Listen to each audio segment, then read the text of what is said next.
Miko Peled is a peace activist who dares to say in public what others still choose to deny. Born in Jerusalem in 1961 into a well-known Zionist family, his father, Miko Peled, was a young officer in the War of 1948 and a general in the War of 1967, when Israel conquered the West Bank, Gaza, Golan Heights, and Sinai. Miko's unlikely opinions reflect his father's legacy. General Peled was a war hero turned peacemaker. It's time to sweep away some of the myths and to uncover the truth so that we can finally live in peace together. And so the three myths that I like to uncover, the three probably most popular myths, the most common myths: the myth of 1948, the myth was that there was a country without a people. And then the myth of the existential threat of 1967. And then finally the myth of the Israeli democracy. Growing up, we were taught to believe that the Arabs had left Eretz Israel, partly on their own and partly at the directive of their so-called leaders, and that therefore taking their land and taking their homes was morally okay. It never occurred to us that even if they did leave willingly, we had no right to prohibit their return. But then Israeli historians had found that, just as Palestinians have been saying for decades, none of this was true. And it's interesting that when Palestinians claim something, we tend to doubt it. But then when Israeli historians come up and say the exact same thing, well then, now we accept it. As though the Palestinian word is not good enough. And so Israeli historians had confirmed that Israel was created on the ruins of Palestine. Now, obviously Palestine was not a state yet at the time. We're talking about 1948. But it would have been a state very shortly thereafter had it not been so completely destroyed. That had bustling cities, it had a middle class, it had trade and commerce. Palestinians had judges and scholars, and they had a rich political life. They had all the characteristics of a state to be. But the one thing in which they didn't invest, the one thing in which Palestinians did not have, was the military. Any kind of militia. And so when the Jewish militias attacked, even though the Palestinians constituted the vast majority of the population, when the Jewish militias attacked, they were helpless. The Jews, on the other hand, in Palestine at the time, were a minority, probably less than 500,000, but they had put together state-like institutions. So they had their own schools, they had their own universal healthcare system, for example, they had a quasi-government of which my grandfather was a member, and all of these were created based on the principle of hafradah, which in Hebrew means segregation. In other words, to be completely separate from all the institutions that the Palestinians had had. And the one thing that they did, in which they did invest heavily, was a very strong militia. A militia of young men, well indoctrinated, well trained, of which my father was a member.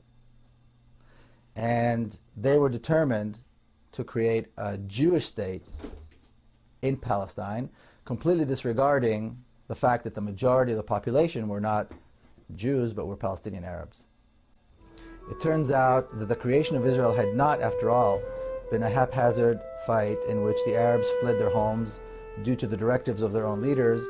It had been an unprovoked, systematic campaign of ethnic cleansing by the Jewish militia, involving massacres, terrorism, and the wholesale looting of an entire nation.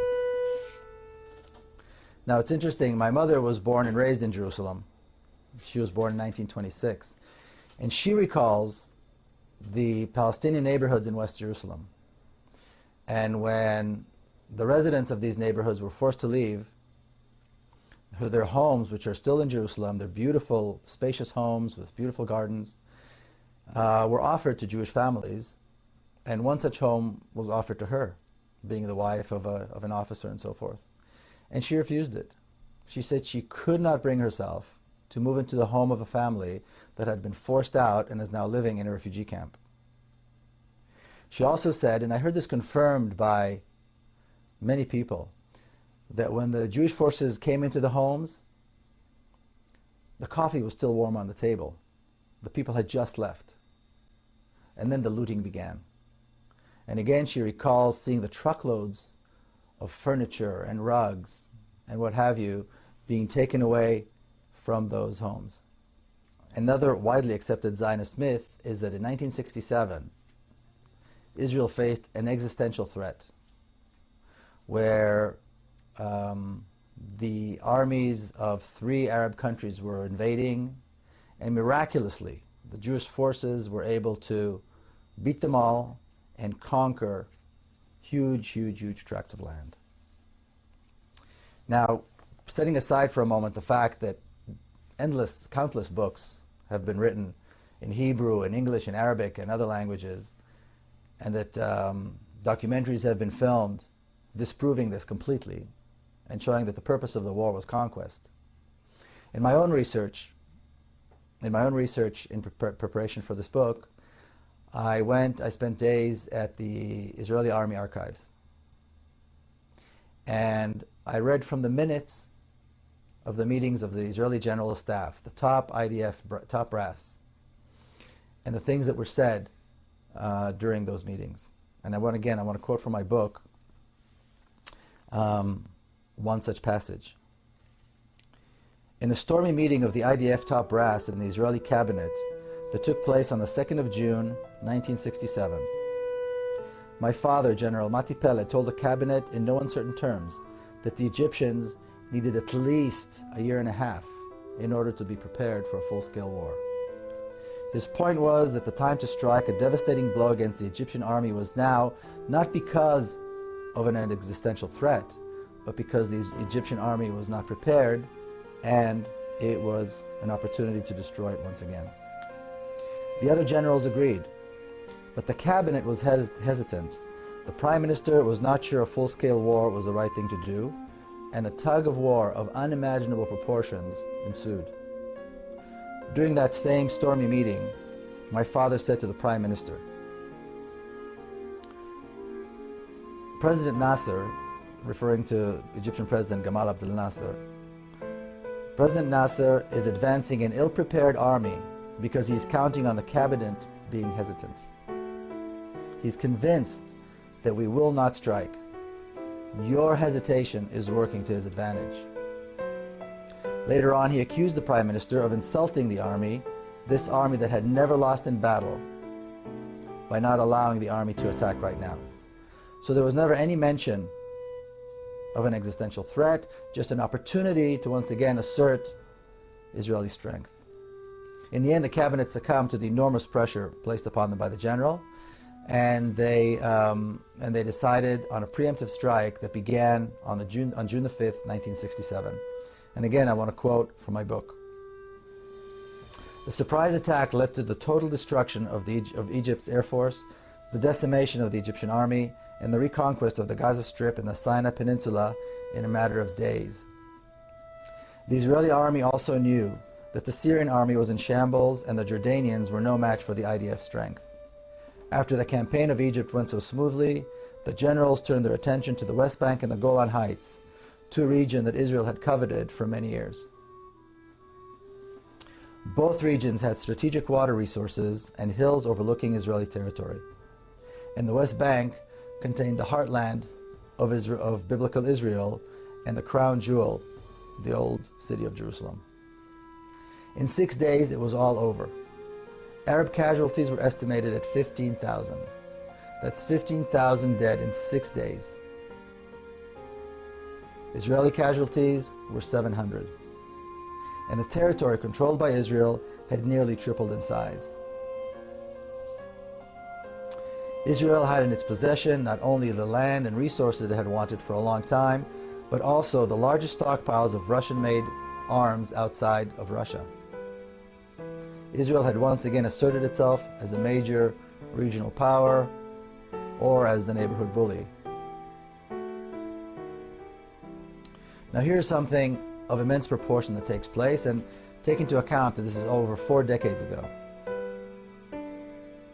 And again I quote, "At the first weekly meeting of the General Staff after the Six-Day War, Chief of Staff Yitzhak Rabin was beaming with the glory of victory.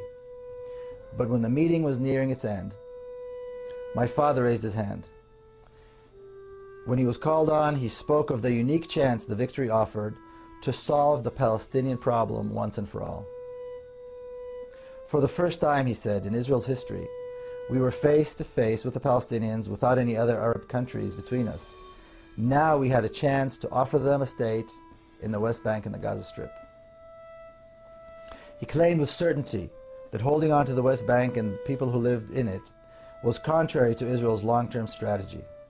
Popular resistance to the occupation was sure to rise, and Israel's army would be used to quell that resistance with disastrous and demoralizing results. It would turn the Jewish state into an increasingly brutal occupying power and eventually into a binational state. And this is precisely the reality in which we live today, nearly 4.5 decades after that. So does anyone seriously, can we really expect that 5 million Palestinians will keep living under a regime that is democratic to Jews, but is brutally oppressive towards Palestinians? With about 6 million Jews and about 5 or 5.5 million Palestinians living under the same rule, under the same government, but with different laws. My father, who was a military expert, had spent the remainder of his life after he retired from the military fighting for justice for the Palestinian cause. And being a former military man, he was often asked about Palestinian terrorism. On one such occasion, when he was being interviewed by the Israeli television, he said this about terrorism. He said, "Terrorism is a terrible thing, but the fact remains that when a small nation is governed by a larger power, terrorism is the only means at their disposal." My father's predictions have all come true.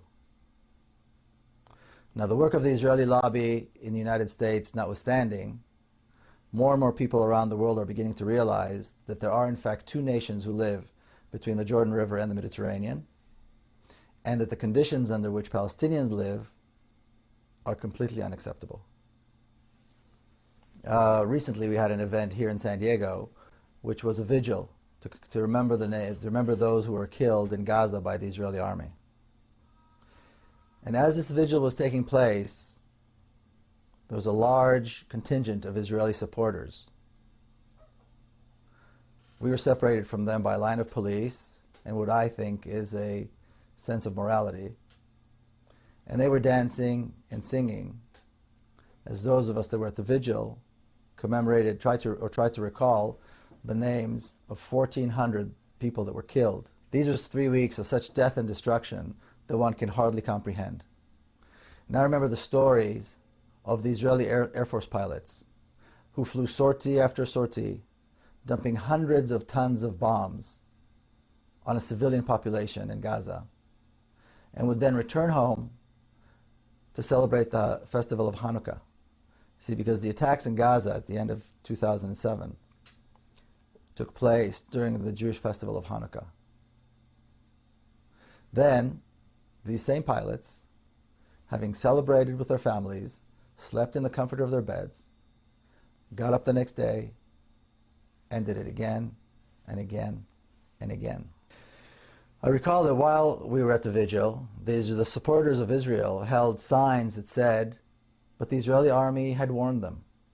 The Israeli army had dropped thousands of leaflets warning the Palestinians that this horror was about to begin. And I can only imagine the mother seeing these warnings, knowing that this horror was impending, but also knowing that there's nowhere to go. There's nowhere to run. There's nowhere to hide. There's nowhere to save her children from the bombs and from the fire, from the smoke and from the chemicals, and from the phosphorus that consumes the flesh and won't be extinguished. Because Gaza is locked down. Gaza is under siege, a siege that was imposed by Israel on the people of Gaza. So for these young Israeli pilots, These young men who most Israelis and Israeli supporters around the world consider their finest. This was really nothing but shooting fish in a barrel as they began their merciless onslaught at exactly 11:25 in the morning on December the 27th, 2008. And that date, December 27, 2008, will forever be etched in our memories as the darkest and most shameful day in the long history of the Jewish people, as Israel began a shameful and merciless attack on the people of Gaza. The attacks began at 11:25 in the morning, the precise time that the children of Gaza are on the streets. Between 11 and 11:30, children of Gaza are either on the way to school or on the way home from school, as that is the time that the two shifts of the school day change. Now, the Israeli supporters who come to the vigils, who always maintain that they support Israeli brutality, their claim is that Israel had the right to defend itself. But Israel's actions were justified because Israel was defending itself against the onslaught of rockets that were being shot into Israel by Hamas militants out of Gaza. Thousands and thousands of rockets that were designed to harm Israeli citizens. Now, I know a thing or two about these rockets. I recall sitting on a Saturday afternoon with my family and my children in a kibbutz not far from Gaza. And at one point, we heard those rockets flying overhead. And we heard the sirens and the warning signs. And we all had to run into the protective rooms that were built for that. And it was frightening. Only last December, I visited the kibbutz again, and a Qassam rocket fell by the kindergarten on the kibbutz while the children were present and were outside. There was shattered glass everywhere. Children were hurt. They were bleeding. Some of the children had to be hospitalized. Some of the children were in shock. It was horrible. I went and I walked and I saw the hole in the ground created by the rocket, the size of a large soccer ball. And then I remembered what a crater that is created by a 1-ton bomb looks like. It's the size of a city block. Children aren't scratched and they're not in shock as a result of that. They're decimated. They are burnt. They choke from the fumes and they are buried in the rubble. Now, multiply that by 100, and then again, and then again. And remember, or keep in mind, that Gaza is one of the most densely populated areas in the world. Yet, Israeli supporters will justify this. Many Jewish people will recall the story in the book of Genesis, chapter 18, where God decides to destroy the city of Sodom because they were sinners. And the patriarch Abraham, the shared patriarch of Jews and Arabs, chastises God and says to him, "Wilt thou also destroy the righteous with the wicked? Perhaps there be 50 righteous in the city." You see, Abraham is chastising God. And God promises that if he finds 50 righteous people, he will spare the city. Well, in Israel, there is no Abraham today.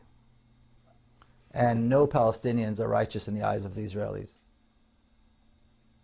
And as we know, the 800,000 children of Gaza were not spared this horror. You know, I'm often accused of being one-sided and of not mentioning Palestinian terrorism and the suffering that Israelis have to go through. So I'm going to touch on that right now. As my father said decades ago, when a larger power rules a smaller nation, some form of violent resistance is to be expected.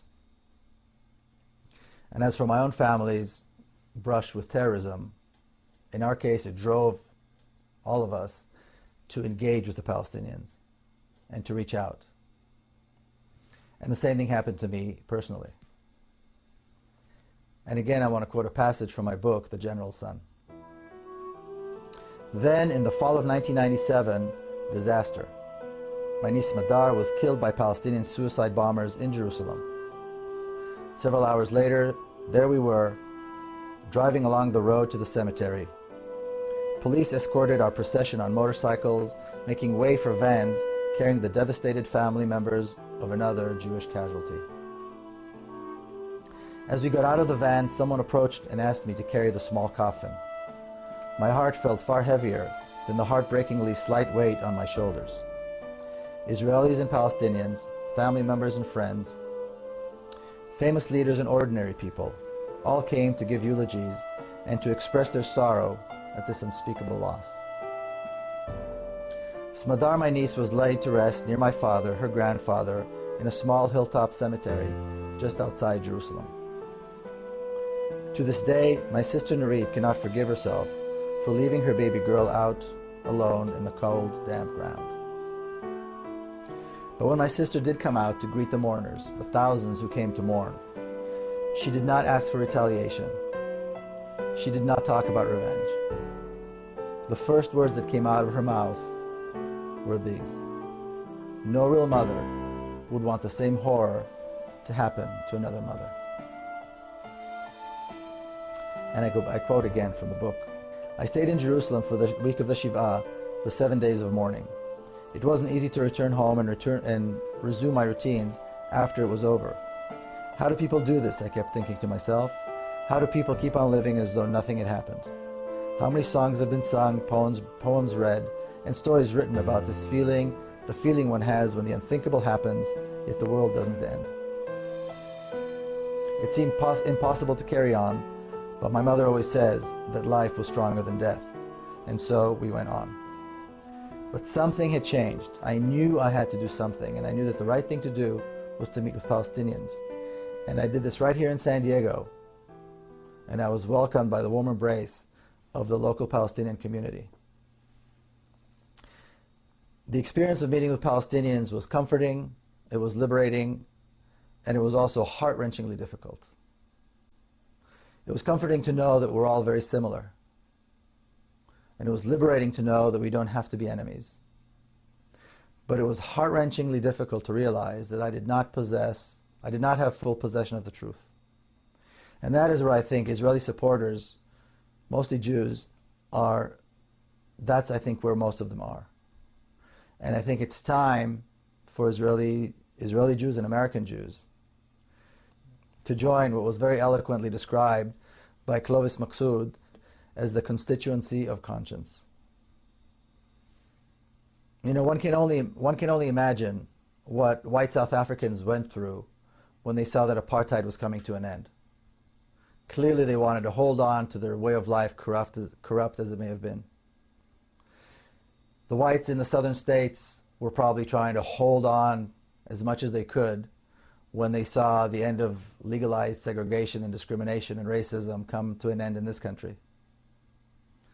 We see this with leaders in the Middle East right now, holding on to the last minute, not wanting to give up their way of life and their control. And Zionists in Israel around the world are now doing the same, trying to hold on. We see brutal tyrants everywhere these days, from Libya to the Gulf states, do the same thing, holding on even as they fall one by one. Now Zionists and their supporters do the same, holding on to the notion that a racist regime can last, that injustice and horror can last, and that crimes against others who are different can go unpunished. But we are near the end. The Zionist dream of an ethnically homogeneous state was shattered by the Zionists themselves with their insatiable hunger for land. In their own hands, they created a binational state where almost half of the population are not Jewish or Israeli, but are Palestinian Arabs. True that they have no rights, it's true that they're not counted, but this will come to an end sooner than most people think. I think it's safe to say that the non-violent resistance movement in Palestine will prevail. We have Israelis and Palestinians hand in hand, marching every single week in Bil'in, in Ne'elin, in Nabi Saleh, in Bet Umar, in Masara, in Sheikh Jarrah, in Silwan, and in other places. They face the brutal force of the Israeli army every single week, but they're dedicated and they will prevail. And the dedication of these people is the reason that people like myself who believe in justice and democracy are optimistic. In Nabi Saleh, another beautiful spot in the West Bank where settlers have made their ugly mark, Israeli reservists, clumsy and armed to the teeth, are faced with the undaunted courage of mothers and their children who just want the settlers and the army out of their villages and out of their lives. It seems surprising that Israeli soldiers, young men and women who are raised on what is seemingly in a democratic society, are willing to enforce this brutal occupation, because they do it very willingly and they do it very brutally. But what we need to realize that the Zionist education system taught these young men and women that Palestinian life is worthless.